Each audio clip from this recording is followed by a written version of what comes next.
sila! Dami na! Nakakatuwa. Congrats. Happy anniversary! Happy anniversary. Ito si Tata. Grabe. Ang ganda kasi ng kwento nito. Nabasa ko yung profile nito kagabi. Oo. Nung, ano bang, landslide, di ba?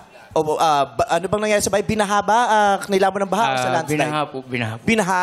Tapos, nung nag-evacuate sila, babalikan niya dapat yung bahay nila at yung gamit nila para sagipin. Opo. Ito po yun.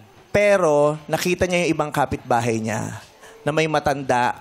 Sinagip muna niya yung ibang kapitbahay bago niya sagipin yung sarili niyang ari-arian. Opo, totoo po yun. Kaya hindi niya na nasagip.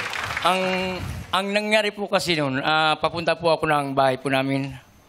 Tapos din po, sabi ko, kukunin ko yung mga gamit ko, itataas ko po sana. Sa second floor. Ngayon, sabi ko sa kasama ko, pre, umalis na kayo kasi yung tubig, malaki na eh.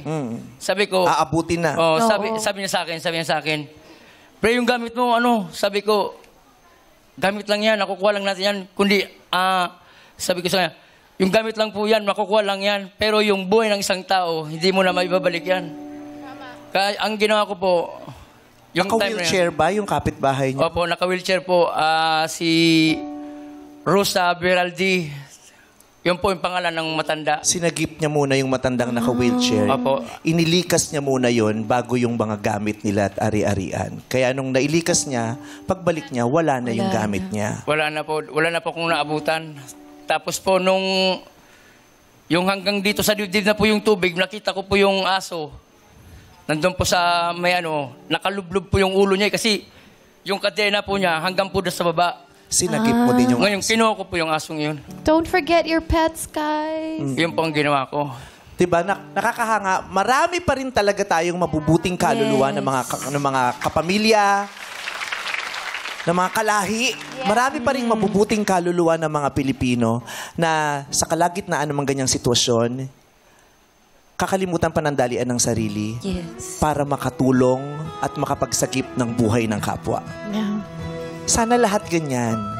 Kasi ang masakit din, sa kalagitnaan na nangyayaring to sa Pilipinas at sa mga kapwa natin Pilipino, meron pa rin nakikinabang.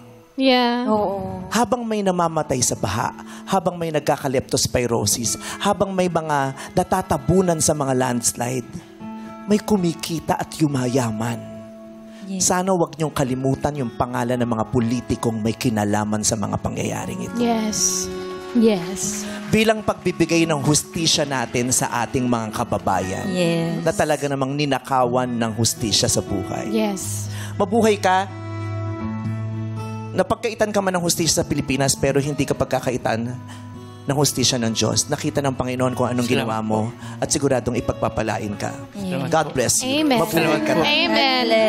Kuya Tata. Thank you. Thank you, Tata, for being Kuya Tata, for being an everyday hero. Yeah. Salamat po. Siya ang totoong bayani, si Tata. Iba pa rin talaga ang nagagawa ng kabutihan.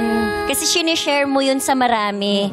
Hanggang sana marami maging mabuti at huwag maging makasarili. Di ba? Yung mga mahihirap nating kababayan, sinasagip nila ang buhay ng kapwa. Pero habang may nananagip ng buhay, meron ding nagdala sa atin sa ganyang kapahamakan. Kaya huwag niyong kakalimutan yung mga mukha at tao na nagsadlak sa ating mga kababayan sa ganyang sitwasyon at kondisyon ng buhay.